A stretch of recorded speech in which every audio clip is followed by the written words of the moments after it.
नमस्ते विद्यार्थी मित्रों, silver bells Mansarovar Palanpur school के ऑनलाइन एजुकेशन प्रोग्राम में आपका दिल से स्वागत है। मीठे बच्चों, आज हम स्टैंडर्ड 8 चैप्टर नंबर 4 जिसका नाम है कर्मयोगी लाल बहादुर शास्त्री और पाठ का प्रकार है रेखाचित्र। उसके लेखक का नाम है शंकर दयाल शर्मा। तो महान कर्मयोगी लाल बहादुर शास्त्री, ये जो इकाई है उसका पार्ट टू पेज नंबर 21 उसका हम अभ्यास करेंगे। इस दौरान शास्त्री जी जहां एक और गांधी जी द्वारा बताए गए रचनात्मक कार्यों में लगे हुए थे, वहीं दूसरी ओर पदाधिकारी के रूप में जन सेवा के कार्यों में भी लगे रहे। यानी जो लाल बहादुर शास्त्री जो थे वो गांधी जी से प्रेरित होकर जो रचनात्मक कार्य वो करते थे, जो क्रिएटिव वर्क वो करते थे, और दूसरी ओर पदाधिकारी यानी पद का अधिकारी, वो अधिकारी बनकर भी जन सेवा के कार्यों में लगे रहे। सन 1935 में वे संयुक्त प्रांतीय कांग्रेस कमेटी के सचिव बनाए गए। कौन सी साल में? 1935 में संयुक्त प्रांतीय कांग्रेस कमेटी के सचिव बनाए गए। इस पद पर वे 1938 तक रहे। किसानों के प्रति उनके मन में विशेष लगाव था। ये जो लाल बहादुर शास्त्री थे, उनको किसानों से बेहद ज्यादा लगाव था। किसानों से वो प्यार करते थे। इसलिए उनको सन 1936 में किसानों की दशा का अध्ययन करने वाली एक कमेटी का अध्यक्ष बनाया गया। किसानों की जो दशा है और जो दिशा है उसका अध्ययन करने के लिए, उस पर रिसर्च करने के लिए उनको कमेटी का अध्यक्ष बनाया गया। पूरी लगन के साथ काम करके उन्होंने अपनी रिपोर्ट प्रस्तुत की, जिसमें जमींदारी उन्मूलन पर विशेष जोर दिया। ये जमींदारी उन्मूलन का मतलब जड़ सहित नष्ट करना। उन्मूलन का मतलब जड़ सहित नष्ट करना। और जमींदारी, तो विद्यार्थी मित्रों, भारत के अंदर पहले जमींदारी प्रथा थी और जो छोटे छोटे किसान थे उनकी जमीन जमींदार के पास गिरवी रखते थे और जमींदार जो था वो उस जमीन पर कब्जा कर लेता था और किसान को कुछ भी मिलता नहीं था। तो लाल बहादुर शास्त्री, उन्होंने रिसर्च किया और रिसर्च के बाद जो रिपोर्ट पेश की उसके अंदर लिखा कि किसानों का अगर उद्धार करना है तो जमींदारी प्रथा जो है उसको जड़ सहित नष्ट कर देनी चाहिए। मीठे बच्चों, page number 22, I repeat, page number 22। इसके बाद के 6 वर्षों तक वे इलाहाबाद की नगर पालिका से किसी न किसी रूप में जुड़े रहे। आपको पता है पालनपुर में भी नगर पालिका है और बड़ी सिटी होती तो महानगर पालिका होती है। तो इलाहाबाद की नगर पालिका से वो किसी न किसी रूप में जुड़े रहे। मैं समझता हूं कि इस अनुभव ने भी शास्त्री जी के व्यक्तित्व और चिंतन को नागरिकों की समस्या से निकट से परिचित कराया। यानी नगर पालिका में उन्होंने जब काम किया तो जो इलाहाबाद नगर के नगरवासी जो थे, जो नागरिक थे, उनको जो परेशानी थी उसके बारे में उन्होंने अध्ययन किया और यह अनुभव उनको आगे भी काम आया। उनके पास ग्रामीण जीवन का अनुभव था। ग्रामीण मतलब देहाती, विलेज, गांव मतलब विलेज, गांव। ग्रामीण जीवन यानी देहाती जीवन का अनुभव था। अब इसके साथ ही इलाहाबाद नगर पालिका ने जन सेवा का भी अनुभव जोड़ दिया था। यानी इलाहाबाद वो ग्रामीण जीवन का तो अनुभव था, देहाती जीवन का तो अनुभव था। अब इलाहाबाद नगर पालिका का अनुभव, जन सेवा का अनुभव भी उनको मिल गया। लोकतंत्र की इस आधारभूत इकाई में कार्य करने के कारण वे देश की छोटी छोटी समस्याओं और उनके निराकरण की व्यवहारिक प्रक्रिया से अच्छी तरह परिचित हो गए थे। कार्य के प्रति निष्ठा और मेहनत करने की अदम्य क्षमता के कारण सन 1937 में वे संयुक्त प्रांतीय व्यवस्थापिका सभा के लिए निर्वाचित हुए। मतलब इलेक्शन हुए और इलेक्शन में वो जीत गए।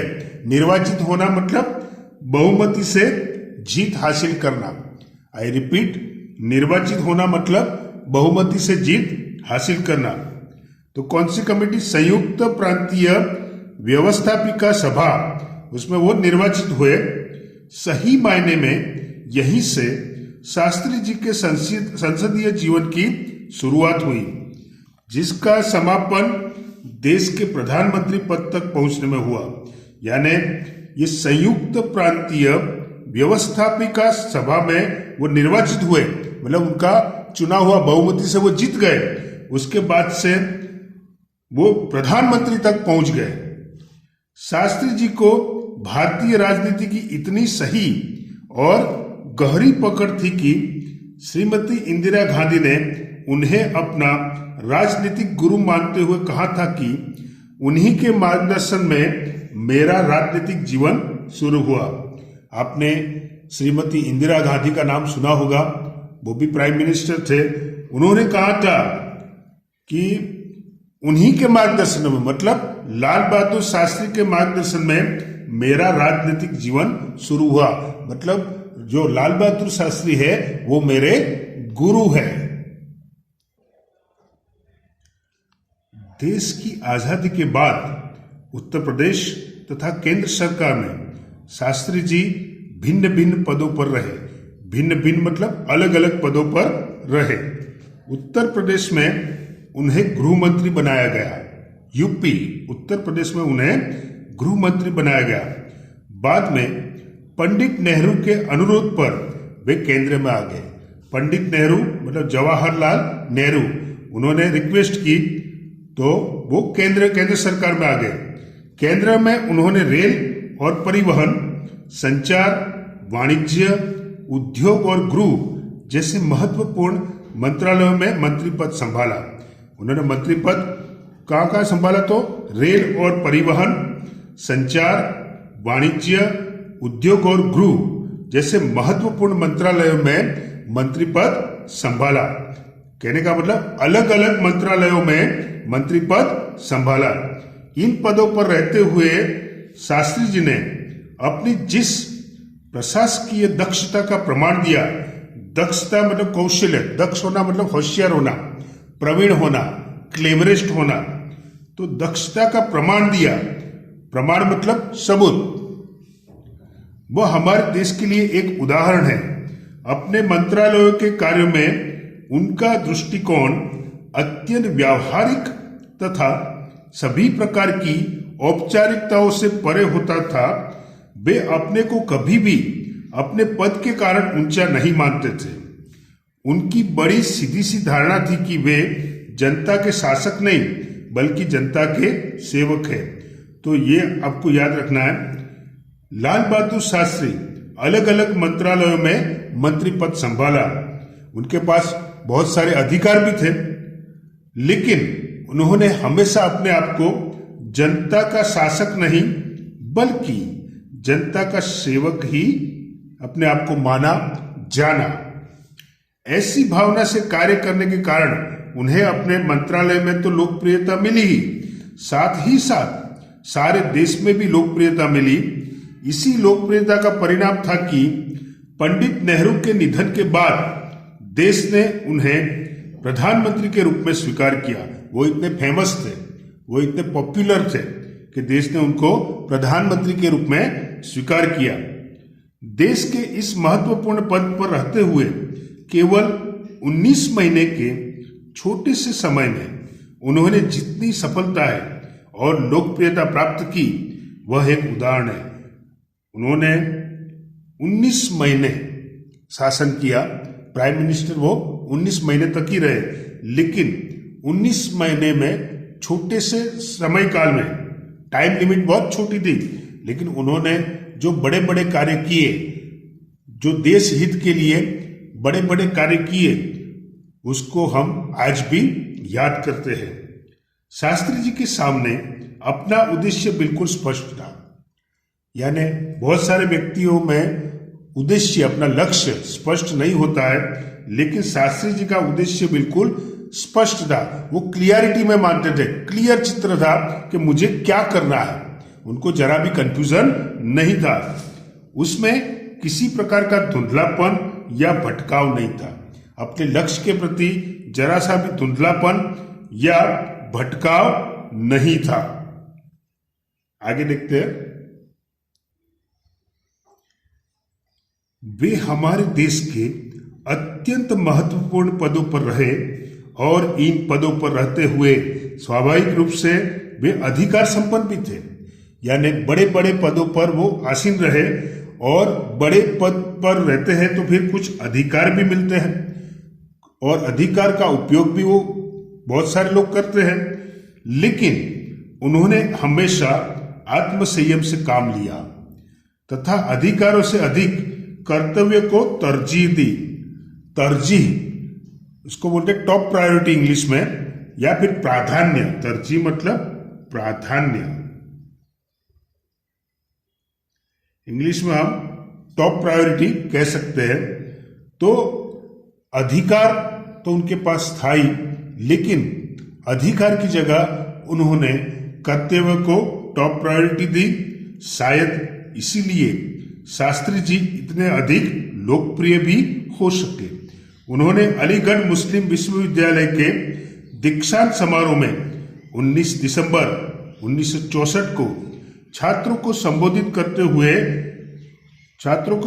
करते हुए कुछ इसी तरह के विचार व्यक्त किए थे।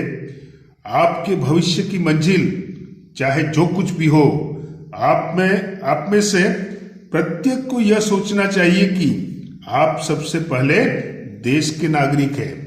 आपकी मंजिल चाहे कुछ भी हो, आपके भविष्य की मंजिल चाहे कुछ भी हो, लेकिन सबसे पहले आपको क्या सोचना है कि मैं भारत देश का नागरिक हूं। यह आपको संविधान द्वारा प्रदत्त कुछ अधिकार देता है, लेकिन इससे कुछ कर्तव्यों का भी बोझ आता है। यानी आपको कुछ अधिकार भी मिलता है, भारत के नागरिक हो तो कुछ आपको अधिकार भी मिलता है, कुछ हक भी आपको मिलते हैं, और कुछ ड्यूटी भी है, कुछ कर्तव्य भी, कुछ हमारे फर्ज भी है। बाल मित्रों, पेज नंबर 23।